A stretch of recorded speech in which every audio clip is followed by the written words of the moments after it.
तो मेरा YouTube channel में आप लोग का फिर से स्वागत है। तो आज एक चैप्टर हम लोग और कंप्लीट करेंगे जो बंगाल विभाजन से रिलेटेड क्वेश्चन आंसर इसमें आएंगे। तो चलिए दोस्तों शुरू करते हैं। नंबर 1 क्वेश्चन है, निम्नलिखित में किसने बंगाल के विभाजन 1905 के विरुद्ध में हुए आंदोलन का नेतृत्व किया था? तो सुरेंद्रनाथ बनर्जी ने। उन्होंने कहा था कि बंगाल विभाजन नहीं किया जाए। नंबर 2, बंगाल प्रांत का विभाजन किया गया था वायसराय के काल में, तो लॉर्ड कर्जन के शासनकाल में बंगाल विभाजन किया गया था। ठीक है।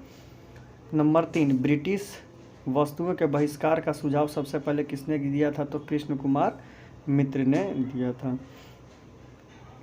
अब आ जाते हैं दोस्तों नंबर 4 पर। नंबर 4 पूछा है कि स्वदेशी आंदोलन के प्रारंभ का तत्कालीन कारण क्या था? तो लॉर्ड कर्जन द्वारा किया गया बंगाल विभाजन, यही स्वदेशी आंदोलन का शुरुआत हुआ था। अब आ जाते हैं दोस्तों नंबर 5 पर। भारतीय स्वतंत्रता संग्राम के संदर्भ में 5 अक्टूबर 1905 निम्नलिखित कारणों में किसके लिए प्रसिद्ध है? तो यह आपका 5 अक्टूबर 1905 को बंगाल विभाजन हुआ था। अब आ जाते हैं दोस्तों नंबर 6 पर। बंगाल विभाजन 1905 में विभाजित हुआ, जिसके विरोध के फलस्वरूप वो दोबारा विभाजित हुआ 1911 में। ठीक है। नंबर 7 में, मद्रास में स्वदेशी आंदोलन का नेतृत्व किसने किया था? तो चिदम्बरम पिल्ले ने किया था। नंबर 8, निम्नलिखित में से किस आंदोलन के दौरान वंदे मातरम भारतीय राष्ट्रीय आंदोलन का शीर्षक गीत गाया गया था? तो स्वदेशी आंदोलन के दौरान ये गीत गाया गया था। नंबर 9, विदेशी की भावना के ओतप्रोत भारत के चरमपंथी राष्ट्रवादी आंदोलन काल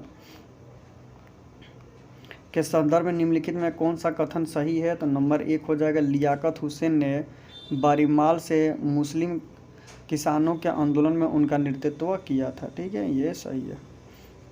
नंबर 10, स्वदेशी आंदोलन के संबंध में निम्नलिखित में से कौन सही है? तो आंदोलन ने बंगाल में किसानों को ना तो अधिक प्रभाव किया और ना ही उससे में अधिक किसान शामिल हुए थे। नंबर 11, स्वराज को बतौर राष्ट्रीय मांग के रूप में सर्वप्रथम रखा गया था। किसने रखा था? दादा भाई नौरोजी जी ने इसको रखा था, स्वराज को। नंबर 12, किसने कहा था कि स्वराज मेरा जन्मसिद्ध अधिकार है, मैं इसे लेकर रहूँगा? तो बाल गंगाधर तिलक ने यह बात कही थी। नंबर 13, निम्नलिखित में से भारतीय राष्ट्रीय कांग्रेस के किस अधिवेशन में बाल गंगाधर तिलक ने अभिव्यक्त किया था स्वराज मेरा जन्मसिद्ध अधिकार, मैं इसे लेकर रहूँगा? तो लखनऊ अधिवेशन 1916 में यह बात उन्होंने कही थी। नंबर 14, स्वतंत्रता संघर्ष का इतिहास। भारतीय स्वतंत्रता संग्राम के दौरान निम्नलिखित में से किसने प्रस्तावित किया कि स्वराज को सभी प्रकार के विदेशी नियंत्रणों से मुक्त करना चाहिए? मौलाना हसरत मोहलानी ने यह बात कही थी। नंबर 15, ब्रिटिश पत्रकार H.W. नेविनस जुड़े हुए थे स्वदेशी आंदोलन से। नंबर 16, बंगाल विभाजन के समय वहां का लेफ्टिनेंट गवर्नर कौन थे? तो श्री अंडूज फ्रेजर थे। नंबर 17, ब्रिटिश वस्तुओं के बहिष्कार को राष्ट्रीय नीति के रूप में कब अपनाया गया था? 1905। सूरत में कांग्रेस का विभाजन देख लेते हैं। नंबर 1, 1907 के भारतीय राष्ट्रीय कांग्रेस के सूरत में वार्षिक अधिवेशन के अध्यक्ष कौन थे? तो उस समय भारतीय राष्ट्रीय कांग्रेस का अधिवेशन कौन थे? तो R.B. घोष थे। ठीक है। नंबर 2, भारतीय राष्ट्रीय कांग्रेस के वर्ष 1906 में विख्यात कोलकाता अधिवेशन में 4 संकल्प पारित किए गए थे। सूरत में 1907 में हुए कांग्रेस के अगले अधिवेशन में इन चारों संकल्पों को स्वीकार कर अथवा उन्हें अस्वीकार करने के प्रश्न का कांग्रेस में विभाजन हो गया। निम्नलिखित में से कौन सा एक संकल्प इन चारों संकल्पों में से नहीं था? तो बंगाल विभाजन को रद्द करना, ये नहीं था, बाकी सारे थे। भारतीय राष्ट्रीय कांग्रेस में सूरत की फूट कब पड़ी थी? तो 1907 में यानी सूरत विभाजन हुआ था। सूरत विभाजन का नेतृत्व किसने किया था? तो तिलक ने, यानी बाल गंगाधर तिलक ने। नंबर 5, भारतीय राष्ट्रीय कांग्रेस के सूरत अधिवेशन 1907 का अध्यक्ष कौन थे? तो R.B. घोष थे। नंबर 6, भारतीय कांग्रेस कहाँ पर उदारवादियों एवं उग्रवादियों 2 भागों में बंटी थी? तो सूरत अधिवेशन 1907 में। नंबर 7, निम्नलिखित में से किस आंदोलन के कारण भारतीय राष्ट्रीय कांग्रेस का विभाजन हुआ, जिसके परिणाम स्वरूप नरम दल और गरम दल का उद्घाटन हुआ? तो स्वदेशी आंदोलन। अब आ जाते हैं दोस्तों मुस्लिम लीग पर। मुस्लिम लीग के संस्थापक कौन थे? तो नवाब समीउल्लाह थे। ठीक है। नंबर 2, 1907 में मुस्लिम लीग का वार्षिक अधिवेशन कहाँ हुआ था? तो कराची में। 1906 में मुस्लिम लीग बनी थी, लेकिन उसका अधिवेशन कराची में हुआ। ठीक है। नंबर 3, 1906 में मुस्लिम लीग की स्थापना ढाका में हुआ था। नंबर 4, सन 1908 में अखिल भारतीय मुस्लिम लीग की एक लंदन शाखा की स्थापना हुई थी तो अमीर अली की अध्यक्षता में। अब आ जाते हैं दोस्तों नंबर 6 पर। 1906 में मिंटो से शिमला में मिले मुसलमानों के शिष्ट मंडलों ने प्रार्थना की थी मुसलमानों के लिए पृथक निर्वाचन वर्ग की। नंबर 7, निम्नलिखित में से किसने मोहम्मद अली जिन्ना को हिंदी मुस्लिम एकता का राजदूत कहा था? तो सरोजिनी नायडू ने ये बात कही थी। नंबर 8, निम्नलिखित में से कौन सा कथन मोहम्मद अली जिन्ना के विषय में सही नहीं है?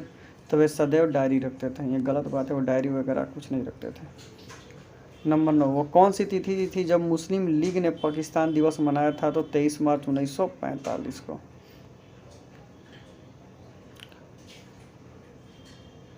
43 को, ठीक है। राष्ट्रीय आंदोलन की अधिवश में जिस घटना के मतभेद के कारण देश का विभाजन हुआ था वो क्या था? तो वो घटना थी विधानसभाओं में मुसलमानों के लिए पृथक निर्वाचन के लिए स्थान नहीं रखना। राजधानी परिवर्तन देख लेते हैं। भारत दिल्ली की राजधानी कब बनी थी? 1911 में। किस वर्ष भारत की राजधानी कोलकाता से दिल्ली स्थापना की गई थी? 1912 में। नंबर 3, दिल्ली में उनके राजकीय प्रवेश के अवसर पर बम फेंका गया था? तो लॉर्ड हॉर्डिंग। नंबर 4, ब्रिटिश सरकार की राजधानी का कलकत्ता से दिल्ली स्थानांतरण किसके काल में हुआ था? तो लॉर्ड हॉर्डिंग के शासनकाल में। नंबर 5, किस वर्ष भारत की राजधानी कोलकाता से दिल्ली आई थी? तो 1911। कांग्रेस का लखनऊ अधिवेशन देख लेते हैं। दिसंबर 1916 में इंडियन नेशनल कांग्रेस तथा इंडियन मुस्लिम लीग ने एक ही समय पर अपने अधिवेशन आयोजित किए थे। कब किए थे? तो लखनऊ में, ठीक है। नंबर 2, 1916 में भारतीय राष्ट्रीय कांग्रेस के लखनऊ अधिवेशन की अध्यक्षता किसने की थी? तो AC मजुमदार ने की थी। नंबर 3, कांग्रेस और मुस्लिम लीग के बीच प्रसिद्ध लखनऊ समझौता कब हुआ था? तो 1916। नंबर 4, अतिवादियों एवं उदारवादियों के पुनर्मिलन की प्रक्रिया मुख्य शिल्पी निम्नलिखित में कौन से थे? तो एनी बेसेंट थे। नंबर 5, निम्नलिखित में से कौन 1916 के लखनऊ कांग्रेस अधिवेशन के विषय में असत्य है? तो अंबिका चरण मजदूर ने उसकी अध्यक्षता नहीं की थी। ये बात गलत है।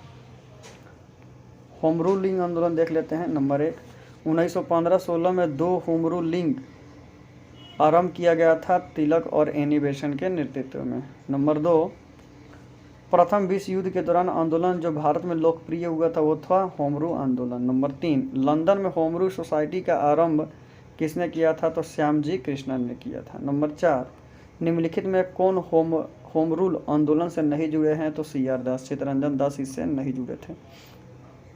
नंबर 5, तिलक तथा एनी बेसेंट द्वारा बनाए गए होम रूल लीग को एक में मिला लिया गया था 1918 में।